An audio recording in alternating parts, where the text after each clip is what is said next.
नमस्कार मित्रों, सत्य की विजय में आपका स्वागत है। मैं हूं विजय त्रिवेदी। हम आपके साथ लगातार बात कर रहे हैं बिहार चुनाव को लेकर, अलग-अलग लोगों से बात कर रहे हैं, उनके विचार भी जान रहे हैं और बहुत सारी बातें समझ में आ रही हैं कि क्या हो रहा है। अब आज तो पहले चरण का वोट का काम शुरू हो गया है, वोटिंग शुरू हो गई है। 121 सीटों पर वोटिंग होनी है, 18 जिलों का काम है। तो उस पर क्या चल रहा है और आगे इसका क्या असर होगा पिछले चुनाव को और इस चुनाव को यदि हम दोनों को मिलाकर देखें तो किस तरह की संभावनाएं बन रही हैं? प्रशांत किशोर क्या कर रहे हैं? ओवैसी साहब क्या कर रहे हैं? महागठबंधन के लिए क्या भविष्य दिख रहा है और एनडीए के लिए क्या संभावना है? इस सब पर चर्चा करेंगे। हमारे साथ बेहद खास मेहमान मेरे मित्र कार्तिकेय बत्रा साहब, प्रोफेसर कार्तिकेय बत्रा और डॉक्टर कार्तिकेय बत्रा है और समझिए आप बात कि वो ग्राउंड पर हैं। वैसे तो वो ग्राउंड पर नहीं जाते तब भी उनको ग्राउंड की पूरी रिपोर्ट रहती है और जो सोशो इकोनॉमिक पॉलिटिकल जो हिस्ट्री है वो उसको समझते हैं, आंकड़ों को समझते हैं, लेकिन ग्राउंड पर जाकर वो रिपोर्ट कर रहे हैं, समझ रहे हैं क्या हाल है। तो डॉक्टर साहब, बहुत बहुत स्वागत है आपका कि आप बिहार की जमीन को देख रहे हैं और हमारे साथ जुड़े हुए हैं। तो ये तो बिल्कुल ग्राउंड जीरो की रिपोर्ट आपसे समझ में आ सकती है। वैसे तो मुझे ये भरोसा रहता है कि डॉक्टर कार्तिकेय बत्रा जब बोलते हैं तो बहुत नपी-तुली, ठीक-सी ज़बान में ठीक-सा हिसाब बताते हैं। तो क्या है ग्राउंड ज़ीरो की रिपोर्ट सर? जी, थैंक यू विजय सर। बहुत आपने इतनी अच्छी बातें कही। Thank you so much. मैं सर अभी दरभंगा से जुड़ रहा हूँ आपसे और जी। अभी जब मैं दरभंगा से बात कर रहा हूँ तो मैंने पूरा एक दिन समस्तीपुर मुजफ्फरपुर में बिताया है और जब ये रिकॉर्डिंग आप तो जाएगी पहले भी जाकर आए थे, पहले भी बिहार जाकर आए थे। बिल्कुल आए थे। पहले हमने जो इलाके कवर किए थे उसमें ये इलाका नहीं था, तो वो इसीलिए पहले क्या था कि हम 1 महीने में शिफ्ट देख पाए कि क्या शिफ्ट है। तो पिछली बार जो हम सारण और आरा वगैरह का इलाका देख कर आए थे और इस बार थोड़ा सा हम नॉर्थ ईस्ट की तरफ गए। तो जी। अब हम जब यहाँ नॉर्थ ईस्ट की तरफ आए हैं, क्योंकि फेज 1 का चुनाव भी है 6 तारीख को इसी एरिया में, तो ज्यादा समय बचा नहीं था हमारे पास। तो जो चुनाव पहले फेज का है सर, उसमें क्या इसमें मोटा मोटा बात कर लेते हैं कि देखिए 2-3 चीजें जो मुझे समझ में आ रही हैं जी। कि एनडीए एनडीए का जो वोटर अम्ब्रेला है, voting umbrella, upper caste, EBC, Paswan, Musahar, महादलित, ये इंटैक्ट है। लेकिन इसमें एक ऊब है कि भाई 20 साल से वही सत्ता है, कोई नया चेहरा, कोई नया व्यक्ति आए, लेकिन वो ऊब इतनी नहीं है कि वो आरजेडी की तरफ चले जाए।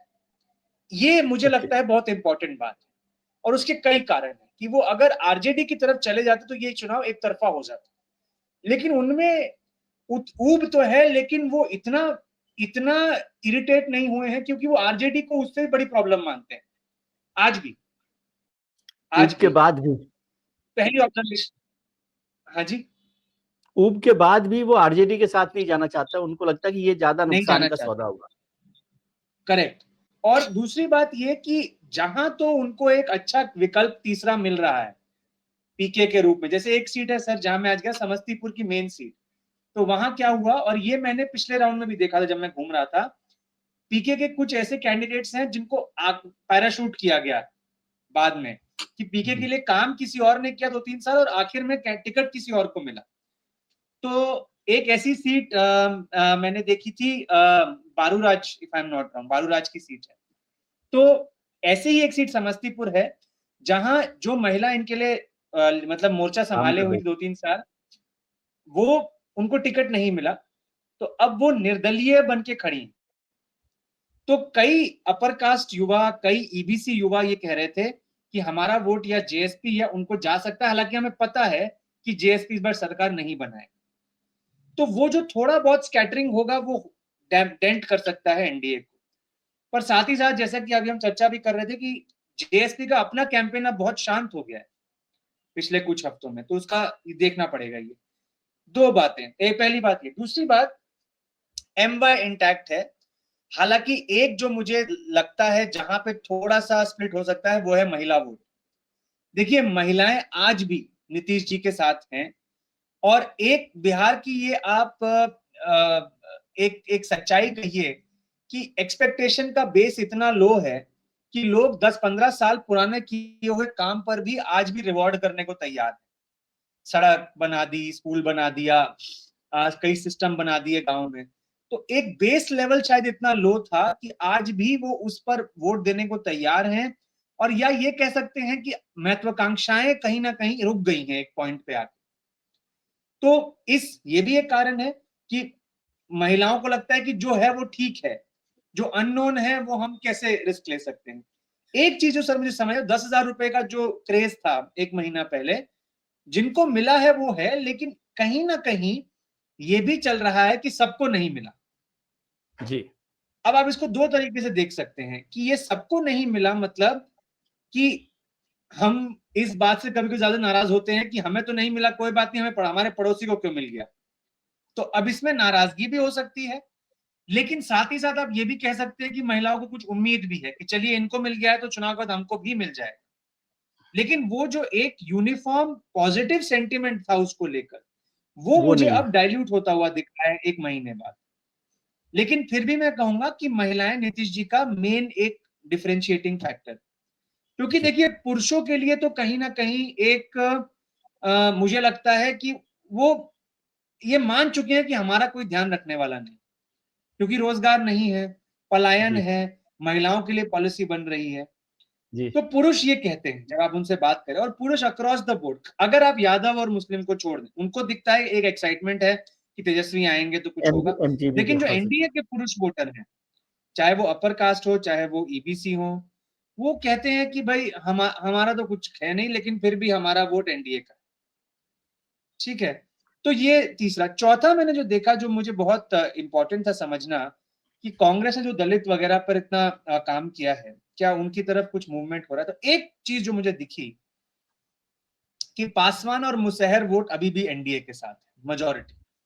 थोड़ा बहुत युवा हो सकता है छिटक जाए मुसहर का, लेकिन पासवान और मुसहर एनडीए। लेकिन जो रविदास समाज है उसका मैंने जिक्र भी किया था आपके साथ एक शो में। जी, पहले रविदास तो समाज कांग्रेस का हम एक कांग्रेस के पॉजिटिव साथ जो मूवमेंट, थे। हाँ, कांग्रेस और आरजेडी की तरफ एक मूवमेंट देख रहे हैं। आज मैं एक रविदास टोले में गया, एक सीट है सकरा करके, मुजफ्फरपुर डिस्ट्रिक्ट में। जब मैं वहां गया तो मैंने देखा कि काफी लोगों से मैंने बात की, तो उन्होंने कहा नहीं, इस बार ज्यादा मूवमेंट है हमारा, क्योंकि हम एनडीए से खुश नहीं। तो सर ये ट्रेंड्स हैं, मतलब बहुत खिचपिच है, ये कह सकते हैं कि कोई बहुत यूफोरिया नहीं है। और मैं फिर वही कहूंगा जो मैंने झारखंड में पिछले साल कहा था कि ये जो जब रिजल्ट आएगा, मान लीजिए किसी को 250 सीट भी आ जाता है, किसी को भी, तो अगर हम ये कहें कि आंधी चली और तूफान चला तो बहुत गलत होगा ये। ठीक क्योंकि है। ऐसा नहीं है कि वोटर उत्साहित होकर वोट दे रहे हैं, वो उनकी जिम्मेदारी है, जो ऑप्शंस हैं वो उसमें से चुन रहे हैं, लेकिन वो उन ऑप्शन से कुछ खास खुश नहीं। जी। अगर उनको एक आपने जो विकल्प मिले, जी, तीसरा विकल्प मिले, चौथा विकल्प मिले, तो शायद वो उसकी तरफ जाना पसंद करें सर। मतलब एक बात तो आपने साफ की कि अभी इस इलेक्शन में वोटर के पास, बिहार के वोटर के पास तीसरा ऑप्शन नहीं है। प्रशांत किशोर ओवैसी या सर जो भी हैं मोटे तौर पर नहीं है। लोकलाइज लेवल पे कुछ कैंडिडेट कभी कभी हाँ, उठ वो ठीक जाते है, हैं, ये लेकिन बात। एक हाँ, ऑप्शन होता है कि भाई इसको कुछ कर सके। हाँ, लेकिन तीसरी आपने जब पार्टी का ऑप्शन नहीं है, तीसरी हाँ, पार्टी तीसरी का पार्टी का ऑप्शन नहीं है ऑप्शन यूनिफॉर्म जी। एमवाई का जब आपने जिक्र किया तो मैं थोड़ा सा हैरान हूँ। दो तरह के एमवाई आजकल चल रहे हैं बिहार में। एक जो कन्वेंशनल एमवाई जिसे हम कहते हैं मुस्लिम यादव का बिहार में, दूसरा एमवाई एनडीए चला रहा है, वो है महिला और युवा का। आपने उसमें साफ ही कर दिया कि महिला जो है वो नीतीश कुमार जी के साथ है। उसमें एक चीज और, यदि आप ग्राउंड पर गए, क्या आपको ये कंफर्म हुआ है? क्योंकि मुझे बहुत से लोगों ने कहा कि नीतीश कुमार जी ने, मतलब जो जेडीयू की सरकार है, उसने जो महिलाओं को पैसा बांटा, जो आपने कहा कि सबको नहीं मिला, उसमें ये कोशिश की गई कि वो पैसा जेडीयू की जो सीट्स हैं, जेडीयू का जो इलाका है, उनकी महिलाओं को और खासतौर से ग्रामीण महिलाओं में बांटा जाए। इवन बीजेपी के लोग भी इस बात की शिकायत कर रहे हैं। क्या ऐसा है? और दूसरा, यूथ जो है, क्या तेजस्वी के और दूसरे प्रशांत किशोर जी के साथ है? बिल्कुल बीजेपी और इनके साथ बिल्कुल नहीं है। नहीं सर, ये आपने इंटरेस्टिंग बात कही है। मैं आज जिन सीटों पे गया वो जेडीयू की ही थी, मुझे वहां पर भी गैप मिला। मुझे लगता है कि जेडी सीट बाय पार्टी से बजाय, मुझे लगता है इसमें समुदाय का एक एंगल हो सकता है कि किस ओके। समुदाय की महिलाओं को या किस तरह के ग्रामीण क्षेत्र में, क्या दलित टोलों की महिलाओं को प्रेफरेंस दी गई है, ये मैं कुछ कह नहीं सकता इसके बारे में। पर जो नहीं, इस जेडीयू तरह के की सीटों चर्चा पे यहाँ पर थी, मैंने कहा आपको शायद जानकारी तो मिली जी। हाँ, जैसा कि आपको मैंने कहा, सर जो समय सकरा गया, आज सकरा वाली जो सीट है या समस्तीपुर में गया, दोनों में ही जेडीयू लड़ रही है, लेकिन दोनों में ही गैप्स दिखे हमें। तो ऐसा नहीं है कि जेडीयू की सीट में भी 100% इसका स्ट्राइक है। मैं वही कह रहा हूं कि बाय पंचायत, बाय समुदाय हो सकता है, लेकिन बाय सीट तो नहीं है। जो आपने दूसरा कहा कि युवा, देखिए मैं फिर कहूंगा विजय जी, इसमें युवा इसको ऐसे सोचिए, आप युवा भी हैं, आप महिला भी हो सकती हैं, आप यादव महिला भी हो सकती हैं, आप पुरुष और यादव पुरुष भी हो सकते हैं। तो अब आप कैसे, युवा का डेफिनेशन क्या है?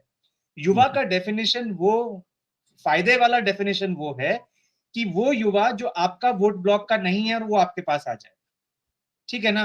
तो तेजस्वी यादव के लिए हम ये अगर कहें कि युवा बहुत क्रेजी है और वो यादव युवा हो, तो वो तो कुछ उसके खास साथ मतलब होगा। नहीं हो सकता, है ना? युवा का मतलब होना चाहिए भूमिहार युवा आ रहा है, लोहार युवा आ रहा है, कुर्मी युवा आ दूसरे रहा ग्रुप है। का युवा आपके साथ आए। Yes, correct. वो एक्साइटमेंट मुझे नहीं दिखा। मैं वही कह रहा हूं कि जो दिखा, जो एग्जिस्टिंग युवा जो वोट बैंक्स हैं, उनमें जो भी एक्साइटमेंट नया दिखा वो पीके और ये निर्दलियों की तरफ दिखा। मुझे कुछ ऐसा नहीं दिखा कि युवा जो है, मान लीजिए ईबीसी के युवा हैं या अपर कास्ट, इन सीटों की बात, मैं इस इलाके की बात कर रहा हूँ, समस्तीपुर और मुजफ्फरपुर के जिस इलाके में मैं हूँ, मुझे कुछ खास ऐसा मूवमेंट नहीं दिखा तेजस्वी की तरफ। बट इसको आप ऐसे भी देख सकते हैं, जो मैंने आज एनालाइज किया, कि पिछली बार तेजस्वी के पास जो युवा आए थे, वो उन समुदायों के युवा थे जो शायद अफोर्ड कर सकते हैं कि भैया हम पार्टी बदल लें, कोई भी, जैसे भूमिहार युवा आ गए, मान लीजिए राजपूत युवा आ गए, ठीक है। जी। इस बार शायद वो तेजस्वी के पास ना जाके पीके के पास जाएं, क्योंकि वो एनडीए के वो वाले वोटर हैं जो उब गए हैं इस सरकार से। लेकिन साथ साथ मैं ये भी देख रहा हूं, वो चूजी वोटर था, जो नॉन चूजी वोटर है, जिसको चॉइस की ऑप्शन है, जैसे ईबीसी वोटर है, वो नहीं जाएगा वो आरजेडी तो के नहीं साथ, जाएगा जी। लेकिन वो पीके के साथ जा सकता है। तो जो युवा का पिछली बार, इसको ऐसे समझिए, पिछली बार जो एनडीए का माइनस हुआ वो आरजेडी का प्लस हो गया। इस बार वो माइनस आरजेडी का प्लस नहीं है, वो माइनस पीके का प्लस है, लेकिन वो माइनस ज्यादा हो रहा है। आप तो वो तो समझिए इस एनडीए बात के लिए और को। माइनस हो गया, नहीं, आप ये कह रहे लगभग उतना ही नुकसान मान के चलिए आप। जैसे कि मैं समझा रहा हूं कि मान लीजिए पिछली बार अगर -1 हुआ एनडीए का, तो वो आरजेडी का +1 हो गया, तो वो +2 हो गया आरजेडी के लिए देखा जाए तो। हैं जी। इस बार वो -1 आरजेडी का +1 तो नहीं बन रहा, लेकिन वो -1 की संख्या एनडीए बढ़ के का है। -2 हो गई है एनडीए से, लेकिन वो -2 + 2 हो रहा है पीके का। तो नेट नेट स्थिति वही बन जाएगी। ये मेरा आकलन है, जो मैंने आज सैंपल देखा उसके आधार पर। हो सकता है अंत तक आते आते, क्योंकि अभी चुनाव में एक फेज अभी कल है, बाकी फिर 11 तारीख, अगर बायपोलैरिटी आ जाती है तो हो सकता है वो -1 वो नुकसान कम हो एनडीए। लेकिन अभी मुझे दिख रहा है कि पीके ले सकते हैं हर तरह के युवा का वोट एनडीए के फोल्ड में से। जी, पीके पे बात करूंगा। आपने एनडीए की बात कर रहे थे और आपने कहा कि पासवान और मुसहर वोट जहां एनडीए के कैंडिडेट साथ। अच्छे हैं। हाँ सर। ठीक है, हाँ, पासवान और मुसहर वोट एनडीए के साथ है। मुसहर वोट मतलब मोटे तौर पे जीतन राम मांझी का वोट, जी। ठीक है, और पासवान वोट यानी चिराग पासवान का वोट मोटे तौर पर, ठीक है। अब कुछ मित्रों ने मुझे कहा कि भाई जेडीयू के जख्म अभी भरे नहीं हैं 2020 के चिराग पासवान को लेकर। और एक मित्र ने मुझे बिहार से ही फोन करके कहा कि जेडीयू का जो वोटर है वो बहुत बदला लेने की भावना रखता है और वो उसने नीतीश कुमार जी से सीखा है कि मतलब हिसाब चुकाना ही है। तो जेडीयू के बड़े वोटर को या कुछ हिस्से को ये हिसाब चुकाने का मौका लगता है चिराग पासवान से, समझे? तो मान लीजिए 100% नहीं करा, लेकिन 50% वोट क्या ऐसा हो सकता है चिराग पासवान को नुकसान पहुंचाए, या अल्टीमेटली चिराग पासवान के एनडीए में होने का कोई बड़ा फायदा ना हो, ऐसा आप देखते हैं? सर, चिराग पासवान के वोट का फायदा तो जेडीयू को हो रहा है। वो तो होगा, लेकिन जेडीयू के वोट का फायदा चिराग पासवान को हो रहा है, इसको समझने के लिए हमें एक एलजेपी की सीट पर जाना पड़ेगा, और वो हम करेंगे पहले फेज के बाद। ठीक है। तो उसका अभी जवाब मैं आपको आपको बेहतर तब दे पाऊंगा। ठीक ठीक है, क्योंकि कि ये चर्चा ऐसी लोगों ने कोई, कहा कि भाई जेडीयू का वोटर जो है अभी तक उसको भूला नहीं है। आज भी एक करेक्ट। बड़े नेता ने मुझे कहा कि 34 सीटें हमने हारी हैं चिराग पासवान की वजह से पिछले चुनाव में। जो 80 हो जाते हैं हम, वो 43 पर चिराग पासवान की वजह से रहे हैं, तो उनको कैसे देंगे? खैर, जी आपने एक बात कही कि ये इलेक्शन बाइपोलर हो जाएगा, तब हम बात करेंगे। आज फर्स्ट फेज पर, जब एक तो वैसे ही फर्स्ट फेज बहुत इंपॉर्टेंट है, 5-5 तो मंत्री हैं, 2 उप मुख्यमंत्री भी हैं उसमें शामिल, विजय जी भी हैं और दूसरे क्या नाम है, सम्राट जी भी हैं, और ये तेजस्वी जी भी वहां पर है, पूर्व उप मुख्यमंत्री, और उनके भाई तेज प्रताप भी इस में ही है। तो बहुत इंपॉर्टेंट इलेक्शन है उस तरह से। तो क्या आपको ये आज की तारीख में, जब आज चुनाव हो रहा है, तो बाइपोलर इलेक्शन नहीं लग रहा?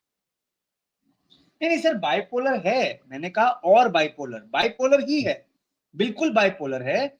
लेकिन डिस्पाइट प्रशांत किशोर का विड्रॉल, कुछ सीटों में हमें लगता है कि उनका जो कैंडिडेट है वो कुछ युवा वोट ले जा सकता है। मैं ये कह रहा हूं, मेरा ये कहना है, अगर वो और बाइपोलर होता है तो वो एनडीए का वोट है बेसिकली।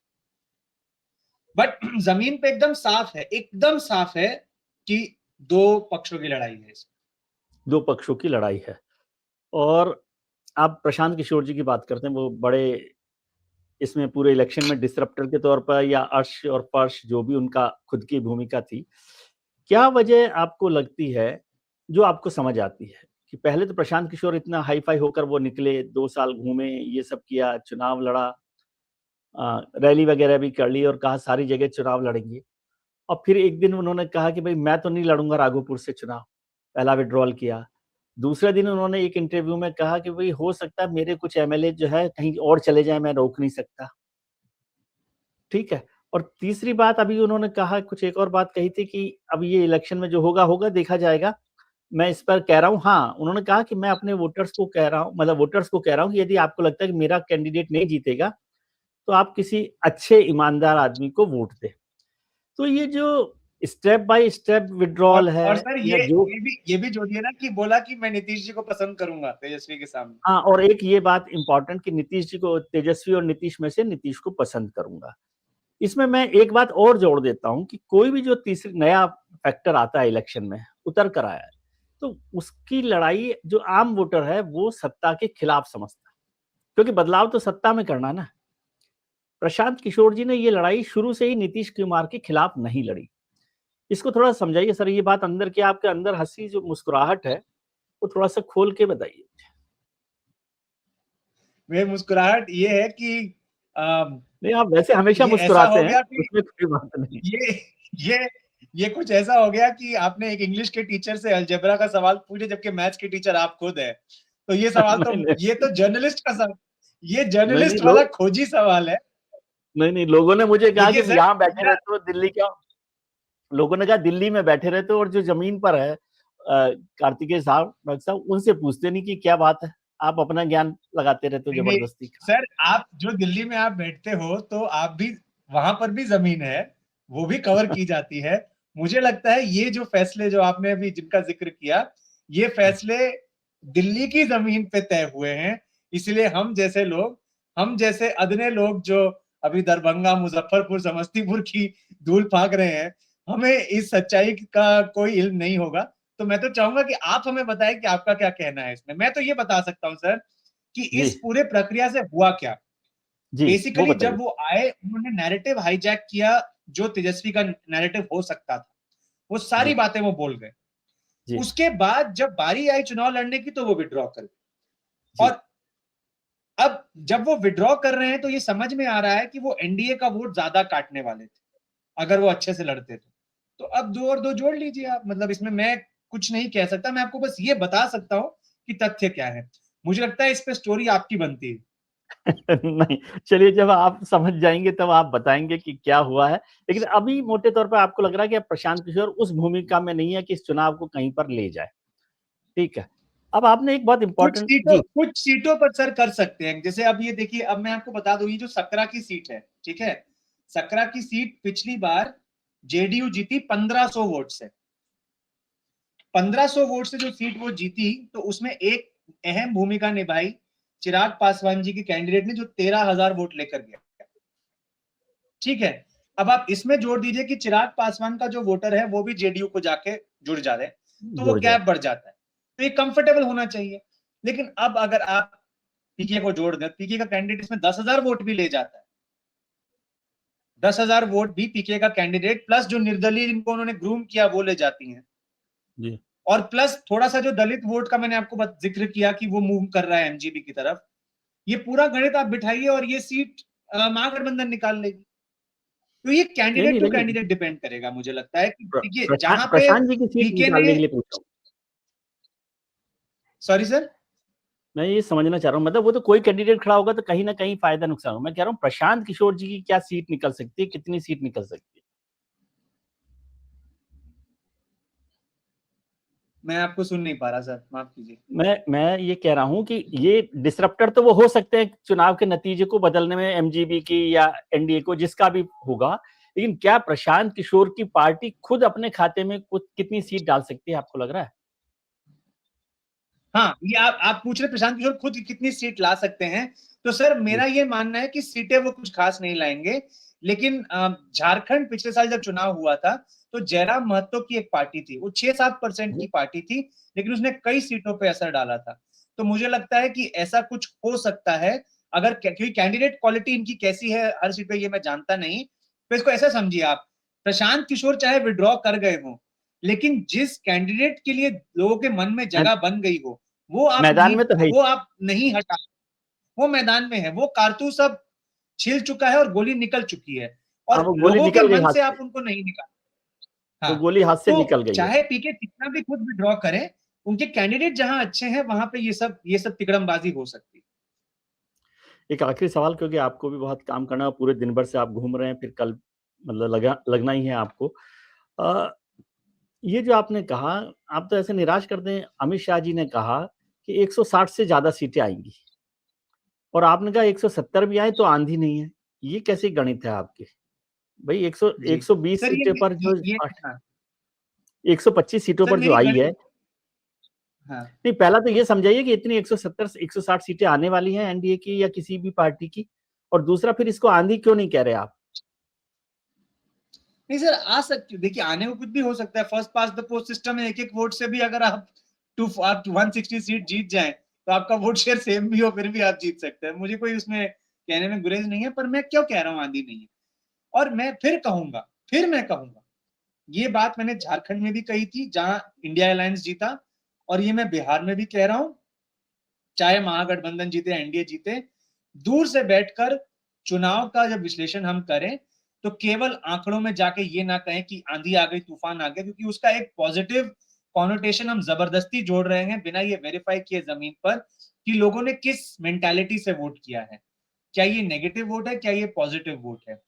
आप अगर आज बिहार में घूमें, जो भी तबके आरजेडी को वोट नहीं कर रहे हैं, वो इसलिए नहीं कर रहे हैं क्योंकि उनको बहुत ज्यादा स्नेह है एनडीए की तरफ, इसीलिए क्योंकि वो आरजेडी को नहीं लाना चाहते, पॉजिटिव एजेंडा कम है, मतलब मेरा ये कहने का मतलब है। ऐसा ही मैंने झारखंड में देखा था, अपर कास्ट वोटर कहता था कि हमारी बीजेपी मजबूरी है, ट्राइबल वोटर कहता था कि हमारा तो जेएमएम ही हेमंत है, क्या कर, हेमंत यही सोरेन है में। हमारा। जी। तो सर ऐसे में हम कह ले कितना celebration of democracy, festival of democracy, जब हम ऑप्शन ही जब कम दे रहे हैं तो लोग उसी में से चुनेंगे ना। ये तो बहुत मुझे अच्छी लगता है बात कि ऐसे में आपने स्टडी के हिसाब प्रशांत से बहुत किशोर, अच्छी, सॉरी क्या कह रहे हैं सर? नहीं, स्टडी के हिसाब से आपने बहुत अच्छी बात कही है कि जब ऑप्शन ही नहीं है तो फिर मजबूरी में भी वहीं रुके हुए हैं जहां पर है, मान लो वहां से जाना भी चाहें तो। तो ऐसे में सर प्रशांत किशोर जैसे लोग विकल्प दे सकते थे, जैसे जयराम महतो की सीटें जो थी झारखंड में, बहुत उत्साह उन्होंने जनरेट किया, मैं खुद था, मैंने वो विटनेस किया था, जो उनकी सीटों पर माहौल था जहां वो लड़ रहे थे वो जबरदस्त था। लेकिन फिर वही बात है कि वो अंत में आते थे, लोगों को लगता है कि इनका कुछ होना तो है नहीं, वोट वेस्ट क्यों करें, तो फिर वो अगर वो 15% भी वोट ला सकते थे पोटेंशियली, वो 6% पे आके रुक गए, 7% पे। गुजरात में ऐसा नहीं हुआ, गुजरात में कांग्रेस इतना ढह गई थी कि लोगों ने कहा वैसे भी तो हार ही रही है, इस बार आम आदमी पार्टी को देकर आम आदमी देखते हैं। पार्टी को दे दो, आम आदमी तो आम पार्टी को आदमी दे पार्टी 10% पार कर गई और कांग्रेस का नंबर बहुत नीचे आ गया। लेकिन यहां पर वो स्थिति नहीं बन पाई कि सामने वाला जो पक्ष है वो इतना कमजोर दिखे आपको कि कि आप किसी और बोले को दे। चलिए कुछ नया कोशिश कर, आपको लगता है नहीं अभी भी उम्मीद है तो ये कंटिन्यू कर लेते। जी। तो मैं फिर वही कहूंगा कि एक बार जब इलेक्शन, जैसे सर हरियाणा में भी जो लोगों ने बीजेपी को वोट किया वो कोई खट्टर साहब से बहुत खुश नहीं थे। वो सैनी साहब को लेके ये कहते थे कि हाँ जी मुंह के अच्छे, बोलते अच्छा है और स्वभाव अच्छा है, लेकिन कोई वो बहुत बीजेपी से उनको था कि जाट राज ना आ जाए, इसलिए हुडा राज उन्होंने नहीं, वोट।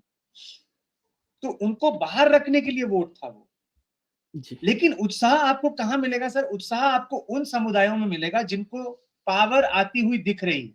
दिख रही है। जैसे कुर्मी लोग आपको बहुत जोर से बोलेंगे, कोयरी भी बोलेंगे कि हाँ जी एनडीए, यादव बोलेंगे हाँ जी आरजेडी, उनको लगता है कि हाँ भाई हमारी सत्ता आने वाली। लेकिन ये तो अगर आप सब मिला भी ले तो 20% से कोई पॉपुलेशन नहीं है। जो बाकी पॉपुलेशन है, अच्छा उसमें आप, वही मैं कह रहा हूं कि आपने महिलाओं को उत्साहित कर दिया थोड़ा पैसा देकर, तो वो एक इजी गेम बन गई है आजकल। लेकिन ये सर ये छुटपुट चीजें हैं, कोई ऐसा क्रांतिकारी इसमें पॉलिसी मैटर नहीं है जिसकी वजह से लोग नहीं बोले है। कि नहीं यही सरकार हमें चाहिए। तो मुझे इसीलिए जी। लगता है कि चाहे 250 सीट भी आ जाए, इसको अगर हम बड़े परिप्रेक्ष्य में देखें और इसको अगर हम सिंप्लीफाई करके ना देखें तो हम समझ पाएंगे मैं क्या बोलने की कोशिश कर रहा हूँ। जी। एक आप आखिरी सवाल के तौर पे मैं समझना चाहता हूँ, वैसे ये सेकंड सवाल है, सेकंड लास्ट सवाल, कि आपने कहा कांग्रेस का ज़िक्र आपने कर दिया और ये अन्याय होगा कि हम कांग्रेस की बात ना करें। वैसे तो कल राहुल गांधी जी ने प्रेस कॉन्फ्रेंस करके हरियाणा में वोट चोरी का पूरा खुलासा जो उनके सो कॉल्ड हाइड्रोजन बम का फोड़ दिया है। अब बिहार में वो वोट चोरी के मुद्दे को कितना आगे ले गए हैं, पहली बात, और क्या कांग्रेस फिर से कमजोर कड़ी होगी महागठबंधन के लिए या उनकी मदद से तेजस्वी सरकार बना सकते सर मुझे नहीं लगता कि यहाँ पे वोट चोरी का इतना कुछ पहुंचा है, पहली बात। दूसरी बात ये लगता है कि कांग्रेस की जो मैं एक सीट देखी है अभी तक, तो उस एक सीट पर कांग्रेस को आरजेडी के साथ में ही देखा जा रहा है। तो अब ये डिपेंड करेगा उनके टिकट का, जैसे उनके उमेश राम है जो कैंडिडेट, उनको एक अच्छा कैंडिडेट, डिसेंट कैंडिडेट माना जा रहा है कि हाँ जी ये लोकल है। सामने जो कैंडिडेट है सकरा में वो जेडीयू के, उनको बाहर ही माना जा रहा है, एक एक प्रॉब्लम है वहां पर।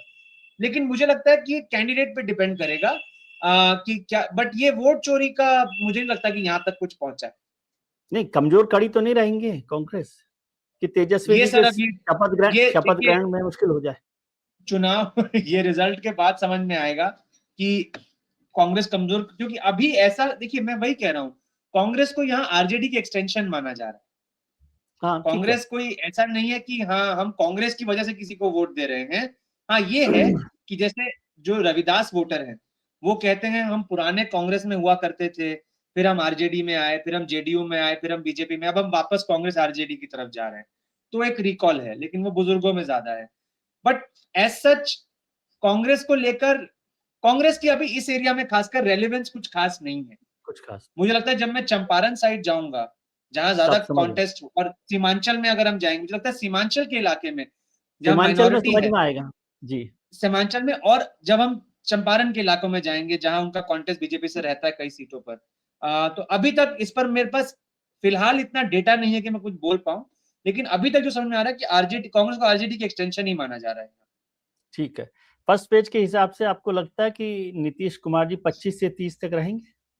जेडीयू का जो सर ये नारा कहना है। मुश्किल है, बट मैं आपको ये कह सकता हूं कि महागठबंधन के लिए एक प्रॉब्लम ये है फर्स्ट फेज में, पिछली बार जो मगध भोजपुर में उनका सक्सेस था उसमें एक रोल निभाया था उपेंद्र कुशवाहा ने, कुशवाहा वोट काट कर, और एलजेपी तो थी ही। तो अब वो आ गए हैं साथ में। बट अब मैं सुन रहा हूं कि कैंडिडेट आरजेडी ने ठीक ठाक दिए हैं उस इलाके में। तो मुझे लगता है कि जिस तरह का स्वीप था मगध भोजपुर में पिछली बार आरजेडी के लिए, महागठबंधन के लिए, अगर वो उसे रिपीट कर पाते हैं तब तो मुझे लगता है उनके लिए एक राह आसान हो जाएगी। लेकिन एक टफ होगा इस बार महागठबंधन के लिए वो रिपीट कर पाना। और फर्स्ट फेज में ऐसी कई सीटें जा रही हैं उस इलाके की, हालांकि सेकंड फेज में भी जा रही हैं, बट फर्स्ट फेज में भी कुछ इलाके, उस इलाके की सीटें जा रही हैं। तो मुझे लगता है ये एक चैलेंज रहेगा आरजेडी और महागठबंधन। चलिए, बात करेंगे। अभी तो चुनाव हो रहा है, आप घूमिए, हम तो ग्राउंड जीरो से आप ही का फायदा उठाएंगे ताकि लोग और सर कहें नीतीश जी की सेहत को लेकर कुछ खास ऐसा डाउट नहीं है, रिजर्वेशन नहीं है। नीतीश जी बाय डिफॉल्ट और कुछ स्कीम की वजह से अभी भी पॉपुलर हैं, अभी भी लोगों के जबान लेकिन पर अब हैं। आपने फिर इस सवाल को छेड़ दिया जो मैं सोच रहा था कि अगली बार पूछे कि बीजेपी ने क्या गलती की उनको, मतलब एक बड़े तरीके से घोषित नहीं करके, ऐलान नहीं करके। देखिए सर, जेडीयू की सीटों पर तो उनका नाम है, अब हम जाकर बीजेपी की सीटों पर समझेंगे कि इसका क्या डायनामिक है।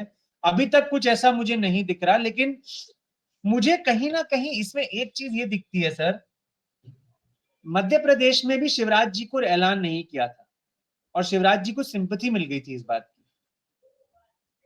बीजेपी ने उस सिंपैथी का फायदा उठाकर शिवराज जी को हटाया, और इससे एक एंटी इनकम्बेंसी फैक्टर भी कम हो गया होगा शायद कम नीतीश हो गया कुमार को। और सबको लग गया हम बन सकते हैं, तो तो सबने सब मेहनत अपनी ज्यादा की। यस। तो चलिए देखिए, अब आप मैं ये समझ सोच लीजिए रहा हूं कि अगर जी। अगर आप इसको ऐसे देखिए कि आप जेडीयू को इनसिक्योर कर दें नीतीश जी के वोटर को कि आपका व्यक्ति मुख्यमंत्री नहीं बनेगा और उन्हीं का वोट ज्यादा आ जाए, फिर बाद में, और प्लस आपने अपने वोटर को बोल दिया है कि अभी तो हमने खुला रखा हुआ है मैदान, आप चिंता मत करो, आप भी आओ। हाँ और फिर इस चुनाव के बाद क्या होता है, इससे क्या हम कुछ कह सकते हैं। ठीक है, ठीक तो है। मुझे लगता है मैं कई व्हील्स विद इन व्हील्स चल रहे हैं विद इस इन समय। जी जी। चलिए, मैं अपने दर्शकों को एक लाइन बोल देता हूँ कि ये समझना चाहिए कि कार्तिकेय जैसे जो लोग होते हैं ना, जो ज्यादा गहरी समझ रखते हैं, उनसे है ना एक बिल्कुल क्लीन स्वीप की तरह से बातों को निकलवाना मुश्किल होता है। वो हर चीज की बारीकी और वो प्याज के छिलकों की एक एक व्हील विद इन व्हील्स जो बात कर रहे हैं। अभी और कोई होते हमारे मित्र होते तो वो बता देते कि एनडीए की आंधी आ रही है और तेजस्वी जी का तूफान आने वाला है, कुछ तो हो ही सकता। ये तूफान डॉक्टर साहब के साथ मुश्किल होता है, लेकिन यही इसका मजा है। चलिए सर, मेरे को फायदा है थैंक कि यू। लोग मुझे तो नहीं कहेंगे ना कि आप ऐसे ही कुछ बोल रहे हैं। जो बोला डॉक्टर साहब ने बोला है, ठीक है। ध्यान रखिए आप भी अपना सर। बिहार में, और काम करते रहिए। जी, फिर मिलेंगे हम लोग। बहुत बहुत शुक्रिया। धन्यवाद thank you. Sir, thank you sir, thank you. शुभ रात्रि।